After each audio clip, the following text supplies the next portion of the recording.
Define a Genial. O que a Genial faz? Eu posso dizer que não é só o nome, tá? Para vocês que estão aí nos ouvindo, nos assistindo. A causa é nobre. Olha, a Genial tem uma missão muito simples. Toda criança consiga atingir o seu potencial. Empreendedores que estão nos assistindo, tá aí, ó. Oportunidade de negócio. Olá, seja muito bem-vindo ao podcast Lucro Certo. Lembrando que toda terça-feira às 17h45 estamos aqui no YouTube, trazendo um conteúdo de primeira para você que é pequeno e médio empreendedor. Aqui a gente fala de empreender exatamente como é, sem pote dourado no final do arco-íris e sem romantismo, hein? Então, saiba que aqui é um ponto de encontro para você. Estamos disponíveis também em todas as plataformas de áudio. Se você não é inscrito no canal, se inscreve aí, deixa o teu like no vídeo e faça os seus comentários logo abaixo desse vídeo aqui. Vamos ter bastante coisa para falar sobre empreendedorismo aqui neste podcast de hoje. Lembrando que o podcast é um oferecimento da V4 Company, a maior assessoria de marketing do Brasil. E esse QR Code que aparece agora na tela, a V4 disponibiliza para você e para o seu negócio um raio-x digital, é isso mesmo. Aponta a câmera do teu celular para esse QR Code, ou se você não conseguir fazer isso agora, abaixo do vídeo tem um link da página da V4, onde você pode preencher com os dados que eles vão solicitar lá para você, e a V4 vai disponibilizar um especialista para fazer um raio-x do teu negócio e apontar certamente para você aí quais são os pontos de melhoria e principalmente os pontos de alavancagem do teu negócio que você pode utilizar. Se você não tiver a fim de fazer isso, eu vou te dizer uma coisa, pelo menos reza, mas reza muito para o teu concorrente não fazer, porque se ele fizer, meu amigo, você está perdido. Se é que ele já não fez. E eu trouxe um cara aqui para bater um papo com a gente hoje e falar de empreendedorismo. Esse cara montou um negócio bem interessante, eu vou querer entender um pouco disso, voltado para a área da saúde, é um assunto que até me intriga um pouco, eu vou querer entender um pouquinho da expertise dele nessa área, acho que tem muito para a gente aprender com ele, mas esse cara também tem uma história legal de empreendedorismo que ele vai compartilhar com a gente aqui, e eu quero ver a visão dele com relação ao empreendedor brasileiro, uma vez que ele é americano, então ele vai trazer aqui o olhar dele. Kenny, bem-vindo, meu amigo. Um abraço recebê-lo aqui, um prazer recebê-lo aqui no nosso podcast. Obrigado pelo convite. Então vamos lá. Você vai perceber um leve sotaque, mas o cara desenrola bem no português. Falei que tá falando melhor que muito brasileiro já. Kenny, e aí? Como é que começou a tua trajetória como empreendedor? Começou nos Estados Unidos? Começou aqui? Como é que foi isso? Boa. Vou te contar um pouco da minha trajetória profissional, né? Então, eu comecei minha vida inteira em New Jersey, mais ou menos 1h30 de Nova York, e eu comecei minha carreira em Nova York mesmo, né? Primeiro como analista em investment banking, eu trabalhava em Credit Suisse por quase 2 anos lá, e depois eu virei investidor mesmo, né? Investidor em private equity, para quem não conhece, é um fundo de investimento focado em aplicar dinheiro em que eu queria estar no outro lado da mesa, né? De realmente colocar a mão na massa e empreender. É muito louco você falar isso, porque nós estamos falando de dois mercados que chegam a ser antagônicos. O da saúde, com uma série de restrições, né? E o da tecnologia totalmente disruptivo, onde restrição não deve prevalecer. Então, fazer a junção desses dois mercados, imagino que deve ser um tanto quanto complexo. E é complexo até hoje, mas esse programa é sobre empreendedorismo, né? Então, acho que empreendedores têm esse comum, né? Eles buscam oportunidades a partir de grandes problemas às vezes complexos, né? Não tem outra indústria no mundo, eu estou falando sobre Estados Unidos, sobre Brasil, qualquer lugar do globo, que é mais complexo do que a área de saúde. E isso traz uma série de desafios, é claro, mas também grandes oportunidades. Quando você fala sobre uma indústria que tem muita regulamentação, que tem muita coisa complexa, que tem várias dores pensando no cliente ou na fonte pagador, quando você enxerga muitos desafios, você também está enxergando grandes oportunidades. Eu queria entrar um pouco nisso, né? Porque eu sentia que lá, como investidor, embora seja algo muito interessante, muito estimulante em termos de desafios intelectuais, eu não estava conseguindo colocar a mão na massa propriamente dito lá como investidor. Então, eu estava começando a namorar com minha agora esposa brasileira, que morava lá em Nova York na época. eu decidi combinar as duas coisas ao mesmo tempo. Eu queria empreender e aí vou empreender fora. Então, eu acabei me mudando para o Brasil em 2017, sem falar absolutamente zero de português na época. Eu vim para cá já com essa ideia de empreender e também empreender no Brasil. Então eu acho que na grande maioria, eu diria que até tem mais coisas semelhantes do que coisas diferentes. Agora, tem diferenças com certeza. Eu acho que uma das coisas que chama a atenção é que quando a gente fala sobre transformação digital, isso é um tema que já é realidade na grande maioria das indústrias americanas. Já se tornou uma realidade em alguns cantinhos da economia brasileira, na economia na América Latina, mas a grande maioria não. Deixa muito a desejar ainda. Deixa muito a desejar ainda. Isso, por um lado, cria até mais oportunidades, Perfeito. Mas também cria mais barreiras. Eu lembro de alguma estatística que, se você for somar o valor das empresas com capital aberto da área de tecnologia no Brasil é meio que 10 vezes menor do que a estatística parecida no mercado americano. Isso quer dizer que a gente tem aqui no Brasil mais de 90%. Muito mais desafios, muito mais obstáculos. Então, você, empreendedor, precisa lembrar disso, né? Que, cara, você não vai conseguir explicar uma vez o que você faz e todo mundo vai comprar, vai demorar mais ainda, mas continue que vai dar certo, porque se você comprovar que você tem uma ideia que realmente vale a pena, que resolve problemas, que traz resultados grandes e resolve problemas, existe uma grande oportunidade. Então, eu acho que em termos de mitos e verdades, eu começaria com esses dois pontos. Tá. E quando você olha a mentalidade do empreendedor, né? O empreender o mercado, ok, principalmente o da saúde, você vai ter desafios aí em qualquer lugar do globo. Agora, a mentalidade do empreendedor brasileiro, do americano, onde é que você vê grandes diferenças? Eu acho que a mentalidade do empreendedor às vezes é muito parecido, na verdade, entre os dois lugares. A mentalidade que você mais precisa enfrentar, digamos assim, é a mentalidade de quem você vai contratar como funcionário, a mentalidade de quem você vai investir no seu negócio. Eu vou te dar alguns exemplos, tá? Nos Estados Unidos, a gente já tem lá vários cases de sucesso de empresas bem-sucedidas, né, de tecnologia. Sim. Então, você já tem lá um ecossistema de pessoas que, de repente, ganharam muito porque eles eram funcionários no Facebook, no Google, em algum case disso, lá atrás, quando aquelas empresas estavam ainda menores. E então, hoje são mentores de startups. Exatamente. Então, você tem um ecossistema ali nos Estados Unidos de pessoas que, às vezes, nem eram founders dessas empresas inovadoras, mas que eram early employees, digamos assim, e, portanto, eles têm uma série de coisas, uma série de experiências que eles podem compartilhar, de repente, como mentores, como investidores anjos. É aquela história, não fundaram, mas participaram de praticamente tudo. Exatamente. E aqui no Brasil, a gente ainda está nessa primeira fase. É um mercado incipiente. Porque se você for pegar quais são os maiores cases de sucesso na América Latina, provavelmente o primeiro foi o Mercado Livre, né? E o Mercado Livre é uma empresa argentina que cresceu muito nos anos 2000 e só agora, né, nos últimos 5, 10 anos, tem alguns investidores anjos ou mentores que vieram de lá. Depois do Mercado Livre, teve alguns outros, né, Creditas, Nubank, que cresceram nos últimos 5, 10 anos.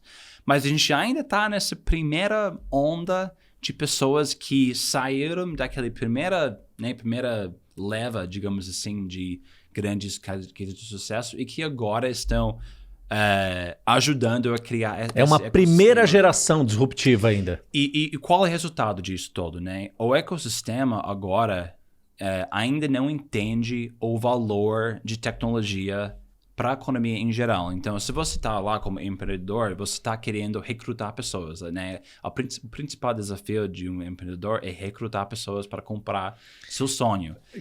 A gente fala disso em todo o podcast aqui, cara. Todo empreendedor que chega aqui, ele fala do desafio de contratar gente boa, de ter talentos na equipe dele. É impressionante isso. E é isso, né? E construir uma empresa não é nada mais do que construir um grupo de pessoas, né? Como Um você time bom, falou. né?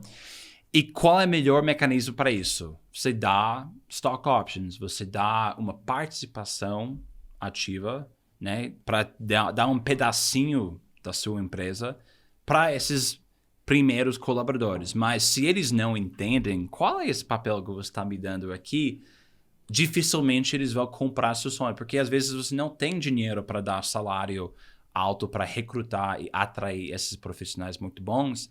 E como eles não têm exemplos, né, de cases de sucesso que eles conheceram, dificilmente você... Então, você tem que lutar contra essa tendência das pessoas não entenderem aqui no Brasil ainda. Isso já está mudando, tá? Mas estou falando para muitos negócios já mudaram. Tem muitos negócios funcionando assim. E eu acho que deu uma revolução nos últimos 2 até 5 anos, eu diria. Sim. Mas ainda assim, por exemplo, na área de saúde, que a gente atua aqui na Genial, não tem nenhum unicórnio na área de saúde no mercado brasileiro, por exemplo. Então, a gente ainda está enfrentando esse desafio. Então, sobre mentalidade, eu diria que o fundador, o empreendedor, é até muito parecido, mas a mentalidade das pessoas ao redor dele, por falta de conhecimento, muitas vezes. Eu acho que isso seria o principal... A gente pode dizer que são 2 barreiras a serem rompidas, né? A barreira, primeiro, é a cultural na cabeça do empreendedor, vamos usar um termo aqui, ceder parte do negócio dele para conseguir formar um time muito bom.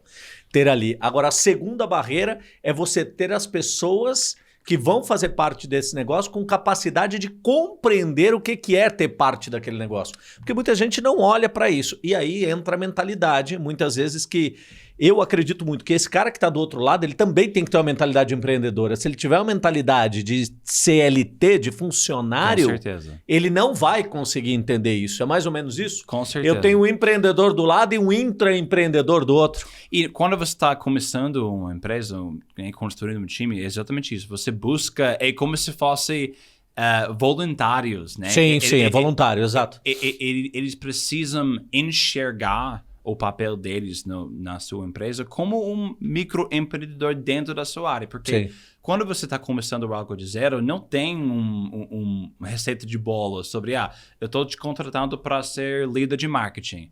Não tem um playbook para você, para liderar a área de marketing. E nem um time para gerir, muitas vezes. Nem time, nem playbook, nem dinheiro. Né? Então, como que você vai fazer isso como um funcionário early stage numa empresa assim, se você não se enxerga como voluntário ou melhor, como dono, né? E você também tem que sentir como dono daquilo ali.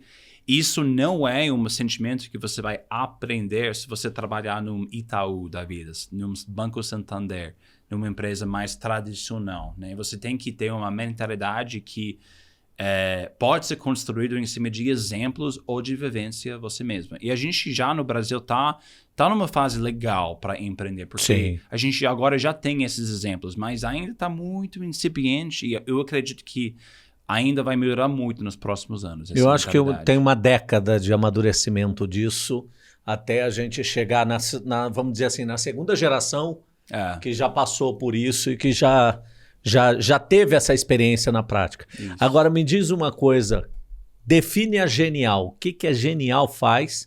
Eu posso dizer que não é só o nome, tá? Para vocês que estão aí nos ouvindo, nos assistindo. A causa é nobre. Boa. Por tudo que eu li, por tudo que eu entendi um pouco do negócio.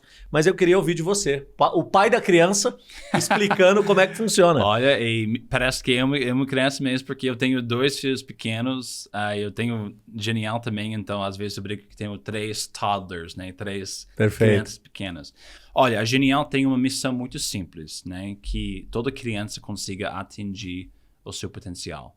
Tá? Eu digo simples, mas é muito grande ao mesmo tempo. Sim. É simples no falar, no executar o desafio é grande. E o que isso na prática, né? Falando um pouco sobre isso. A Genial é uma rede clínica que cuida com crianças com autismo e seus pais. Tá? E eu acho mais fácil explicar pela perspectiva das diferentes stakeholders que convivem com a gente. Então, tem 3, principalmente. Você tem, primeiro, as famílias, né, que têm crianças pequenas. Hoje a gente trabalha com crianças até 7 anos de idade. 6 anos e 11 meses, na verdade. Tá, de quanto até 6 anos e 11 meses? De 0 a 6 anos? De 0. De 0. Se tem suspeita de autismo, entra com a gente. Até 6 anos e 11 meses de idade.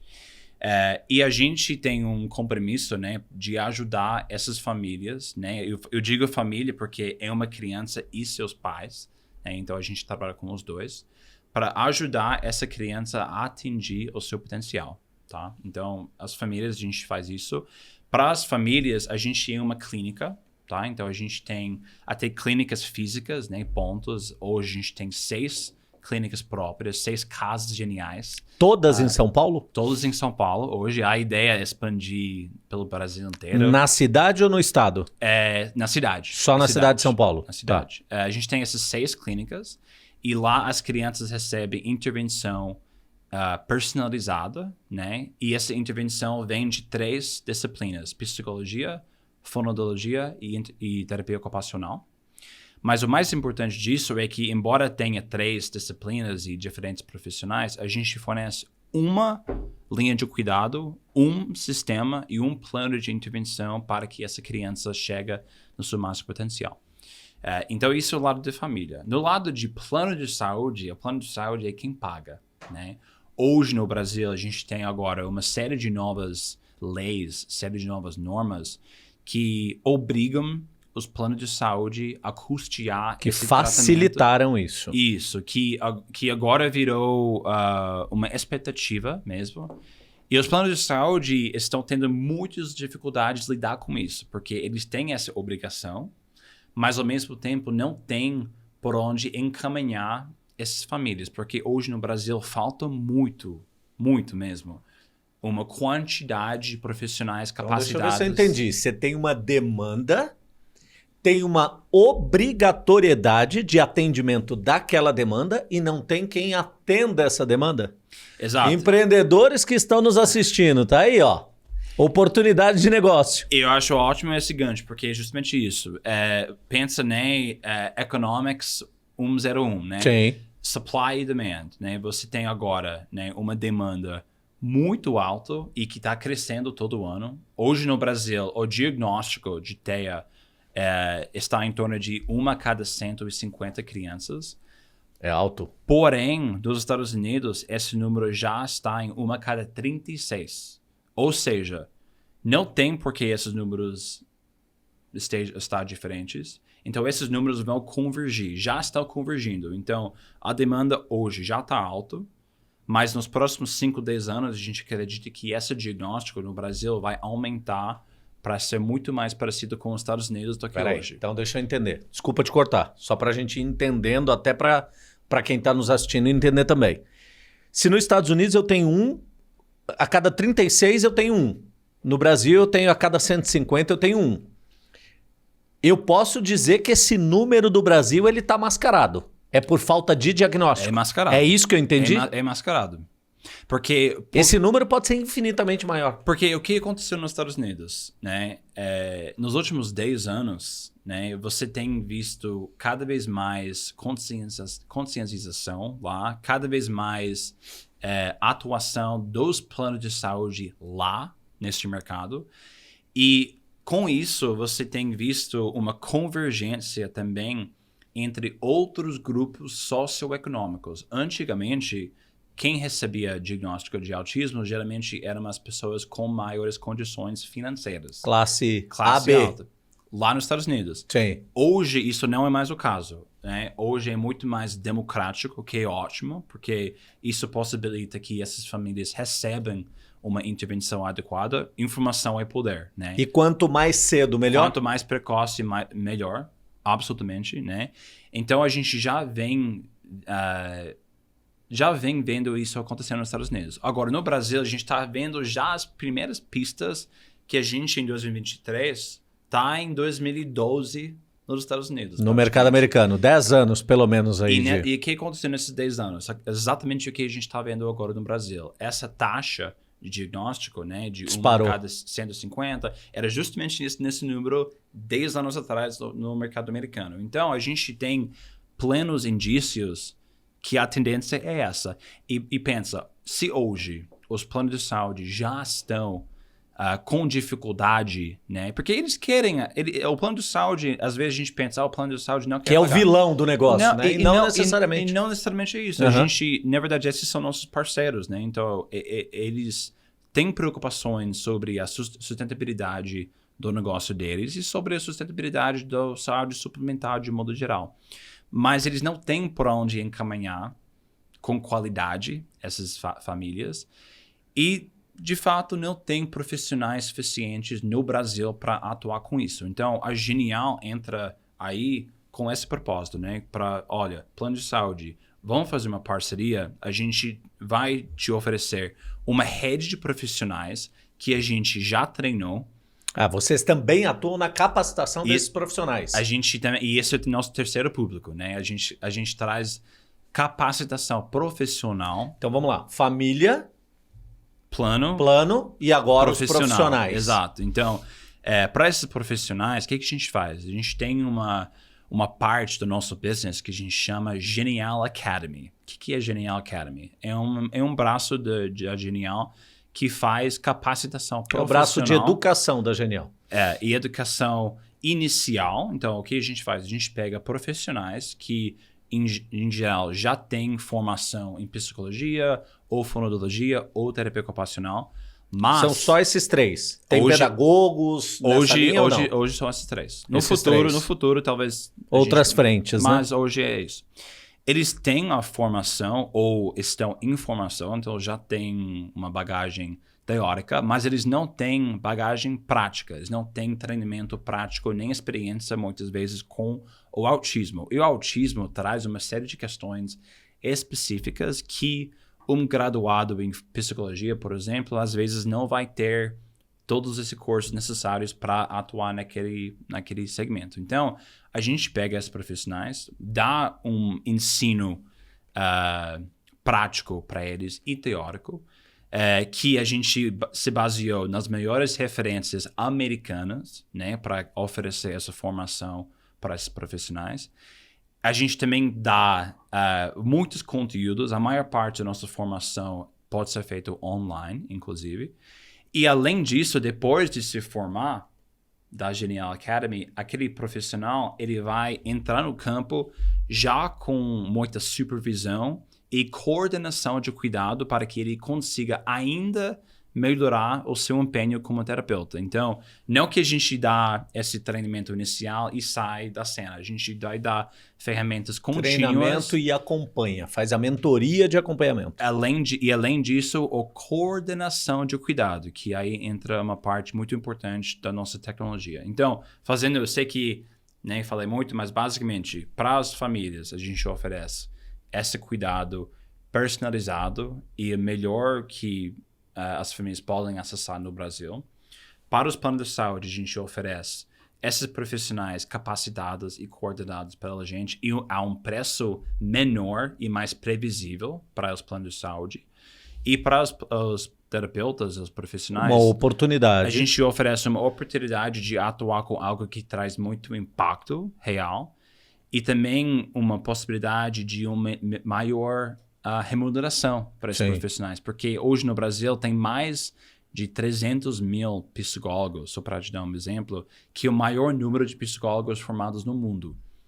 Só que eles não têm por onde atuar. Não atuam muitas vezes. Então, a gente oferece uma carreira para eles, onde eles consigam trabalhar em algo que vai trazer muito impacto e também, de repente, crescer dentro da Genial e pegando cada vez mais desafios como profissional. Keren, eu vou te dizer o seguinte, assim, é redundante dizer que é genial tudo isso que vocês fazem. Agora, uma coisa me chamou a atenção na tua fala. E eu percebi, posso até estar errado, você fez questão de frisar isso umas 3 vezes. 6 anos e 11 meses. Bem específico. Bem específico. E me despertou uma curiosidade.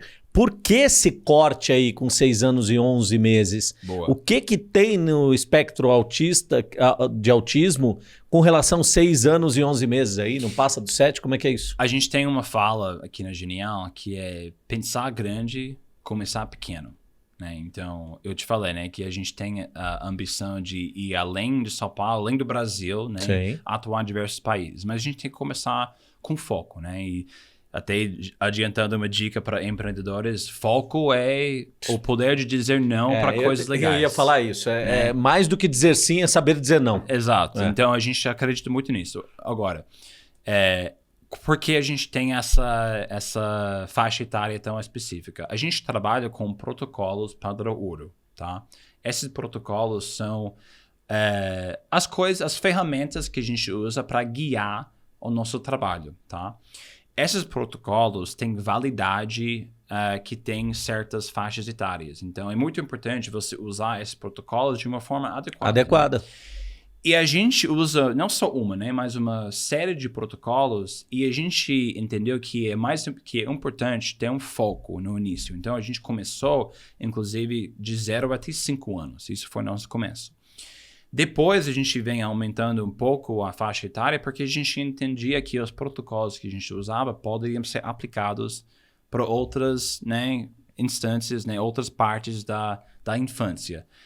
Logo, a gente imagina que sim, a gente vai expandir essa idade ainda mais, mas a gente optou por ter um foco até 6 e 11, né, e não 7 para frente, porque alguns protocolos têm um pouquinho de menos validade em cima dessa faixa, né? Em cima de 7 anos. Então é uma questão de estratégia do negócio para manter o foco e garantir a qualidade daquilo que vocês entregam, não especificamente algo ligado ao espectro. E não é ligado ao espectro. A única coisa ligada ao espectro é que como o espectro autista é algo bastante heterogênico, ou seja, tem bastante diferença entre uma criança aqui no espectro versus outra criança ali.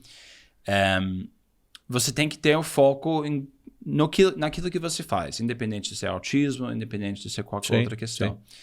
Mas a ideia é essa, a gente vai, né, daqui provavelmente 6 meses, 12 meses, quem sabe, a gente vai expandir essa faixa etária de novo. Então, dependendo de quando os listeners aqui vão estar ouvindo, a gente talvez vá ter outra realidade. Mas a ideia é essa, a gente tem esse foco agora. E a gente, né, de novo, optou por não se preocupar sobre essas outras faixas etárias, mas uma coisa importante, a gente coloca esse critério como critério de entrada, mas se uma criança que já está com a gente, por exemplo, com 5 anos, ele vira 7 anos, a gente não vai deixar ele de lado. Essa era a minha próxima pergunta. Então é um critério de entrada, não de critério de continuidade. Continuidade, tá, então... Coloquei uma criança lá com 5 anos, ela ficou 2 anos, fez 7, ela não tem obrigatoriedade de sair, você continua atendendo, é só um critério de entrada. A gente continua, agora, qual é a lógica da Genial, né? Qual que é a nossa ideia? A gente trabalha, né, visando resultado clínico. O que é resultado clínico? A gente quer criar cada vez mais autonomia nessa criança. A gente quer que essa criança seja na escola, a gente quer que essa criança não precisa... Sim. mais da Genial. Então, a nossa ideia é, ao longo do tempo... Que ela tenha autonomia, né? Vai reduzindo a carga horária que ela está com a gente. Então, é muito possível, vamos dizer, que a quantidade de tempo que uma criança está com a Genial, quando ela tem 5 anos, talvez vá ser maior do que 1 ano depois, ou 2 anos depois, 3 anos depois. Então, a gente vai reduzindo essa carga horária. Lógico, de acordo com o que aquela criança precisa. Toda criança é diferente, então a gente tudo isso segue um protocolo, obviamente. Tudo isso segue um protocolo, então, inclusive, a gente tem um cálculo. Então, a gente fez questão de formalizar como é feito essa recomendação clínica, mas a ideia é essa, que depois de alguns anos, a gente deve conseguir reduzir a carga horária de terapia que aquela criança precisa e, por isso... reduzir o custo que o plano de saúde precisa bancar. Ok, e me diz uma coisa, essas 6 unidades hoje na cidade de São Paulo, são unidades próprias ou já tem um modelo de franquia? Você pensa em alguma coisa com relação a isso? Como é que estão? Essas 6 unidades são casos geniais, então são unidades próprias, até porque a gente acredita... São unidades modelo, imagino, inclusive. São unidades modelo, a gente tem nossa marca... Alguns têm um modelo um pouquinho diferente de acordo com a peculiaridade de cada região, né? Mas cada um segue um certo padrão. Então, por exemplo, todas as casas geniais têm uma sala de integração sensorial. Isso é uma sala, parece uma sala gigante de brinquedos, parece a coisa mais divertida que você já viu. E nessa sala é possível um mundo de intervenções que favorecem o desenvolvimento sensorial e motor daquela criança. É a sala que nossos terapeutas ocupacionais usam, né? Então, cada casa genial tem isso. E, além disso, tem algumas outras peculiaridades que a gente acha que é importante que a gente inclui em toda casa genial. A gente também tem uma parceria com um terceiro que nos dá mais capilaridade ainda, que não são clínicas nossas, né? É uma parceria com Livance, né? Que, enfim, é uma rede de salas para profissionais clínicos. E isso nos dá mais 12 unidades em São Paulo. Então, somando as casas geniais e as 18.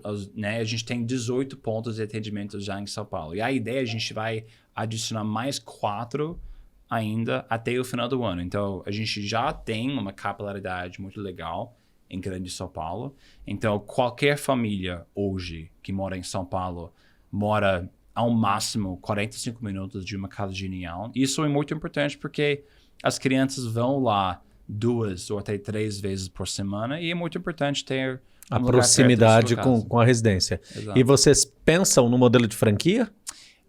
Franquia, não necessariamente, mas a gente acredita que esse modelo que a gente encontrou é bem escalável. A gente já encontrou, a gente estava falando antes sobre playbook, né? Sim, sim. A gente agora que a gente fez 6 dessas unidades, a gente já meio que encontrou qual é a fórmula de abertura necessária para abrir uma casa genial. Então, para a gente determinar, a gente quer uma casa genial em X região. Até a gente tomar essa decisão e ter uma clínica pronta para atender, demora agora até 2, 3 meses no máximo. Então é muito rápido. A gente tem um time bastante ágil que atua com isso. Tem toda uma burocracia regulatória envolvida que a gente já meio que encontrou a fórmula. Então é bem escalável toda essa estratégia de expansão. Uma pergunta inevitável.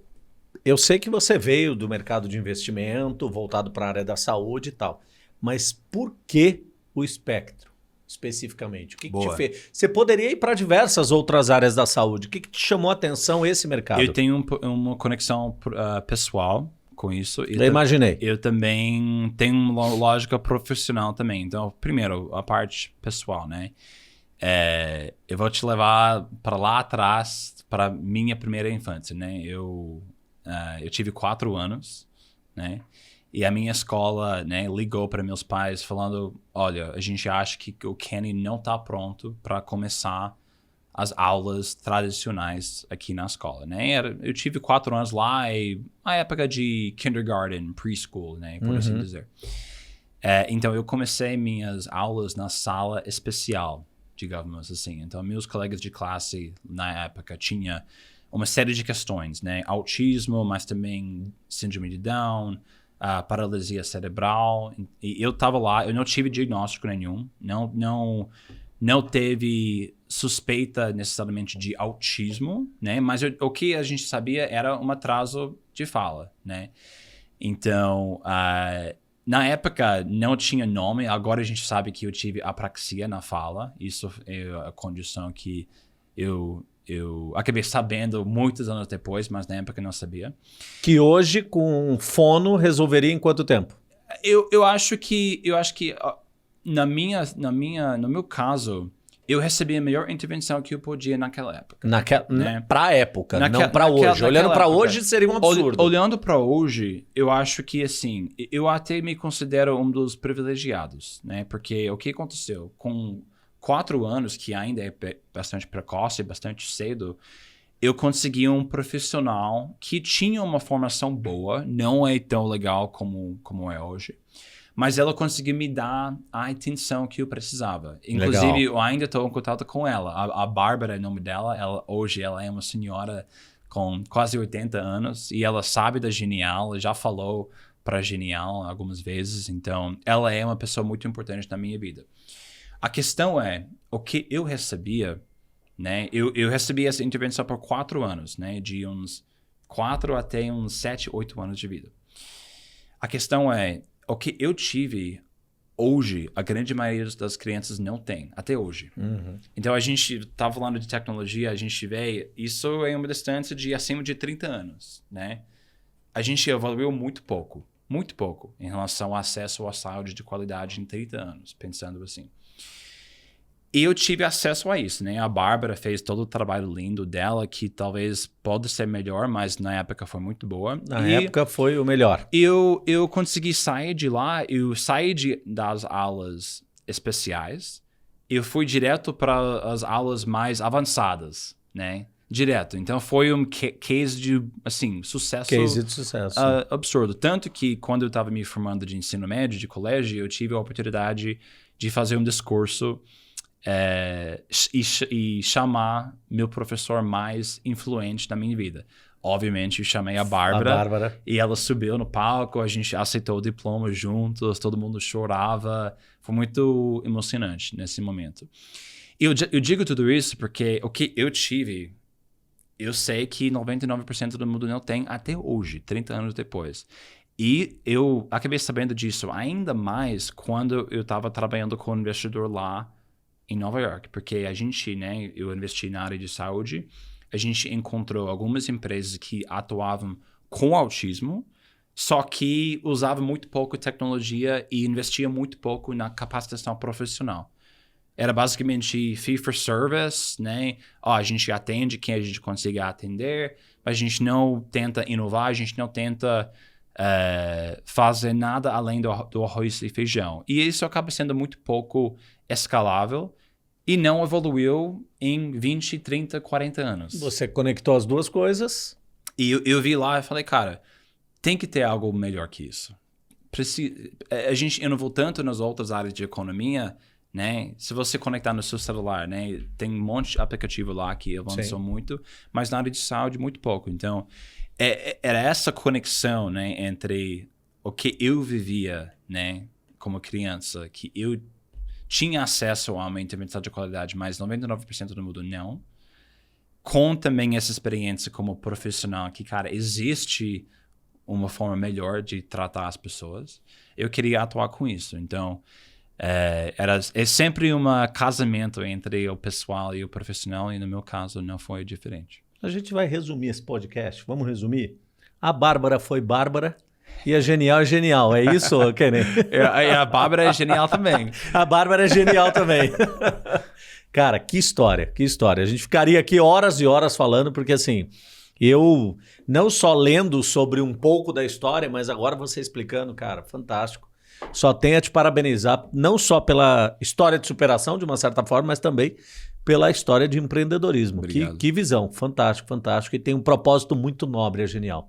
Parabéns, parabéns mesmo. E para você que está nos assistindo, nos ouvindo até agora, todos os contatos da Genial ficarão aqui embaixo desse vídeo aqui.